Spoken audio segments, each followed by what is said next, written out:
Isang magandang araw na naman para sa amin ni Okasan guys. Yes guys. Sa mga hindi pa po nakakaalam, si Okasan ang aking biyanan dito sa Japan. Yes guys, oo. So ano na siya, 93 years old na. O diba guys? Genking-genki pa ang ating Okasan. Oo. So ayan ang everyday routine namin. Kasi magde-day service siya guys. Oo, yun yung parang yochen dito sa Japan ng matatanda. O yung mga pinapasukan nila, doon may mga activity sila. So, ayan, naglagay na rin ako ng isa pang damit ni Okasan dahil medyo malamig-lamig na guys. Oo. And then, ayan, inaalis ko yung mga muta niya, nililinis ko yung mata niya, and then lalagyan natin siya ng gamot para sa mata. Tapos, suklay-suklay na para beauty si ating Okasan.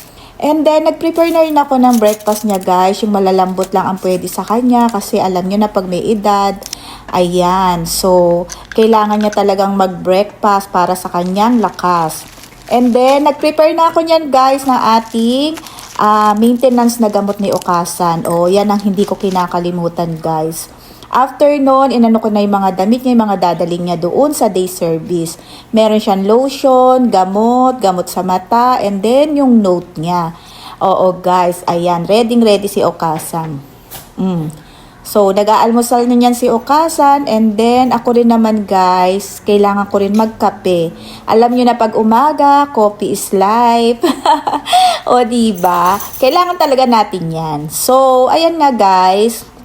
After nun, nilagyan ko siya ng mask, yung boshi niya. O, diba? Beautiful lang ating Okasan. And then, ayan, kinuha ko na rin yung labahan ko, guys. Oo. Tapos, after na umihi si Okasan, waiting kami sa kanyang bus. Ayun, dumating na nga. So, ayan, nilabas ko na si Okasan. And then, ayan na rin yung sa day service niya. Ang babait nila, guys. Oo, alaga talaga dyan si Okasan. So, bye-bye, Okasan. Enjoy! Ayun na nga, ayan, natapos na yung kay Okasan. Ayan, bigla akong mapatakbo niyan guys kasi tapo na ng basura namin guys every Monday and Thursday. Yan yung tapo ng basura natin guys sa aming lugar. Ano ba sa inyo guys?